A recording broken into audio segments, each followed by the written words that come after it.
ज्ञानेंद्र अपती जी का परिचय। संभावनाशाली युवा कवि ज्ञानेंद्र अपती का जन्म 1 जनवरी 1950 को पथरगामा गोड्डा, झारखंड में हुआ था। उनकी माता का नाम सरला देवी और पिता का नाम देवेंद्र प्रसाद चौबे था। उनकी प्रारंभिक शिक्षा गांव के ही स्कूल में हुई। B.A. और M.A. पटना विश्वविद्यालय से किया। इनका मूल निवास स्थान वाराणसी उत्तर प्रदेश था।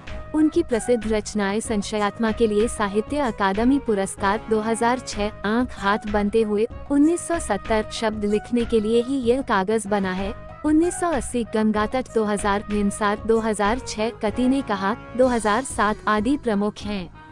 प्रश्न संख्या 1, कवि की स्मृति में घर का चौखट इतना जीवित क्यों है? उत्तर, ज्ञानेंद्र अपती की स्मृति में घर का चौखट इतना जीवित इसलिए है क्योंकि ये चौखट सीमा का कार्य करती है जहां हमेशा चहल पहल बनी रहती है। कवि अनुभव करते हैं कि चौखट के अंदर आने के लिए बुजुर्गों को खासना पड़ता था, बिना किसी का नाम पुकारे अंदर आने की सूचना हेतु पुकारन पड़ता था। चौखट के बगल में गेरू से रंगी हुई दीवार थी जिस पर ग्वाल दादा अंगूर के छाप से दूध का हिसाब करते थे। इस प्रकार चौखट अत्यंत उपयोगी मानी जाती थी। प्रश्न संख्या 2, पंच परमेश्वर के खो जाने को लेकर कवि चिंतित क्यों है? उत्तर, पंच परमेश्वर के खो जाने को लेकर कवि इसलिए चिंतित है क्योंकि पंच को परमेश्वर का दर्जा दिया गया है। उस पद पर विराजमान व्यक्ति निष्पक्ष होकर देव न्याय करता है, उसकी वाणी देव वाणी के समान होते हैं। परंतु आज ये देखकर कवि चिंतित है कि आधुनिक पंचायती राज व्यवस्था में पंच की सार्थकता समाप्त हो गई। चारों ओर अन्याय और अनैतिकता का माहौल छा गया है।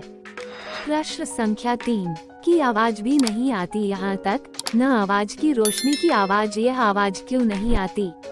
उत्तर, कवि ज्ञानेंद्र अपती का इशारा रोशनी के विवा प्रकाश में ऑर्केस्ट्रा के बज रहे संगीत से है। रोशनी के चकाचौंध में बंद कमरे में ऑर्केस्ट्रा की स्वर लहरी गूंज रही है, लेकिन कमरा बंद होने के कारण यह बाहर सुनी नहीं जा सकती। अब पर्व गीत नहीं सुने जा सकती। अब कवि से ऑर्केस्ट्रा को शोक गीत की संज्ञा दी गई है। प्रश्न संख्या 4, आवाज की रोशनी या रोशनी की आवाज का क्या अर्थ है? उत्तर, आवाज की रोशनी से कवि का आशय है संगीत, क्योंकि संगीत मानव हृदय को प्रकाशित कर देता है, आनंदित कर देता है। रोशनी की आवाज से कवि का आशय है प्रकाश की शक्ति। प्रकाश में तीव्रता भले ही अधिक हो परंतु उसमें स्थिरता नहीं हो तो वह असुविधा और संकट का कारण बन सकती है। प्रश्न संख्या 5, कविता में किस शोकगीत की चर्चा है? उत्तर, प्रस्तुत कविता में कवि उन गीतों को याद कर रहा है जिसे सुनकर प्रत्येक श्रोता का हृदय आनंद से झूम उठता था। ये लोकगीत होली, चैती, विरहा, आल्हा आदि जो कभी जन समुदाय के मनोरंजन तथा प्रेरणा के स्रोत थे, अब वे खत्म हो चुके हैं। उनका स्थान शोक गीतों ने ले लिया है। ये शोक गीत आधुनिक शैली के गीत है जो कानों को अप्रिय लगते हैं और निरर्थक है। प्रश्न संख्या 5, सकस का प्रकाश बुलोआ किन कारणों मरा होगा? उत्तर, सकस का प्रकाश बुलोआ दूर दराज क्षेत्रों में रहने वाले लोगों को अपने ओर आकर्षित करता था। उसकी तीव्र प्रकाश तरंगों से लोगों को सकस के प्रारंभ होने की सूचना प्राप्त हो जाया करती थी, लेकिन अब वो प्रकाश बुलोआ लुप्त हो गया है क्योंकि सरकार ने आदेश दिया कि सकस वाले प्रकाश बुलोआ नहीं चला सकते हैं।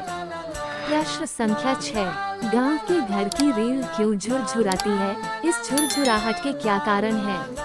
उत्तर, गांव के घर की रीढ़ झुरझुराती है क्योंकि कवि ये देखते हैं कि गांव की वर्तमान स्थिति अच्छी नहीं है। वहां के लोग की वर्तमान स्थिति अत्यंत दयनीय हो गई है। आपसी प्रेम, भाईचारा, एकता और आधुनिकता की ओर भाग रहे हैं। सभी स्वार्थी होते चले जा रहे हैं। शहर की चकाचौंध में जीने के लिए ग्रामीण परिवेश की त्याग रहे हैं। ऐसी दुर्दशा देखकर कवि ने कहा, गाँव की मजबूती अब समाप्त हो गई है। प्रश्न संख्या 7, कि जैसे गिर गया हो गजदों को गंवाकर कोई हाथी? उत्तर, ज्ञानेंद्र अपती लिखित कविता गांव का घर में गजदांतों को गंवाकर कोई हाथी की तुलना सकस के प्रकाश बुलोआ से की गई है। सकस में प्रकाश बुलोआ सर्चलाइट का प्रयोग शहर में सकस कंपनी के आने की सूचना के उद्देश्य से किया जाता है। इसके साथ ही इसके द्वारा दूर दूर तक जब समुदाय को आकृष्ट करना भी एक लक्ष्य होता है ताकि दर्शकों की संख्या बढ़ सके। एक शासनादेश द्वारा प्रकाश बुलोआ पर रोक लगा दी गई है तथा अनेक वर्षों से इसका प्रसारण बंद है, वह लुप्त हो गया है।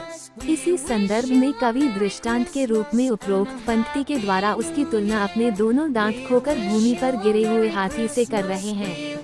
जिस प्रकार दोनों दांत खोकर हाथी पीढ़ा से भूमि पर गिर पड़ा है, उसी प्रकार प्रकाश बुलोआ भी निस्तेज हो गया है। प्रश्न संख्या 8। कविता में कवि की कई स्मृतियाँ दर्दी है। स्मृतियों का हमारे लिए क्या महत्व होता, इस विषय पर अपने विचार विस्तार से लिखिए। उत्तर। प्रस्तुत पंक्ति में युवा कवि ज्ञानेंद्रप्ती ने हाथी के दांतों की तुलना सकस की प्रकाश बुलोआ से की है। सकस आने की सूचना होता था ताकि दर्शकों की संख्या काफी बढ़ सके, परंतु जब से सरकार के आदेश दिया कि यह बंद होगा, तब से ऐसा प्रतीत होता है कि सकस ही विलुप्त हो गई, अस्तित्व ही खत्म हो गई है। ठीक उसी प्रकार जिस पर हाथी अपने दांत को खोकर अपनता महसूस करता है। प्रश्न संख्या 9।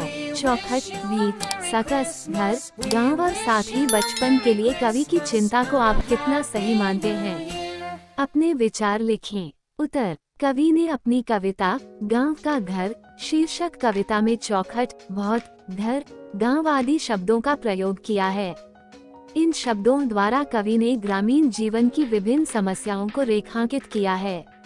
उन्होंने बचपन के अपने अनुभवों को भी सजीव ढंग से इस कविता में सजाया है। कवि ने ग्रामीण जीवन का सहज एवं स्वाभाविक विवरण उपरोक्त शब्दों द्वारा अपनी कविता में सही ढंग से किया है। घर का चौखट गांव की रूढ़िवादी परंपरा का प्रतीक है, जहां से घर के अंदर प्रवेश करने के लिए बुजुर्गों को खुसकर आवाज लगाकर जाना पड़ता था। गेरू लिपि भीत दीवार अभाव एवं विपन्नता की ओर संकेत करती है। प्रश्न संख्या 10। जिन चीजों का विलोप हो चुका है, जिनके लिए शोक है, उनकी एक सूची बनाएं। उत्तर। वर्तमान समय में अनेकों प्राचीन परंपराओं तथा वस्तुओं का लोप हो गया है। कुछ चीजों के लिए हम शोक मनाते हैं। जिन चीजों का लोप हो गया है, उनमें निम्नांकित वस्तुएं मुख्य हैं। गांव का पुराना घर, अंतःपुर की चौखट, बुजुर्गों की खड़ाऊं, बचपन में कवि के भाल पर दुग्ध तिलक, गेरू से रंगी दीवार पर दूध से सने अंगूठे की छाप, पंच परमेश्वर, होली चैनी, बिरहा आल्हा आदि लोकगीत, सर्कस का प्रयोग बुलोआ इत्यादि।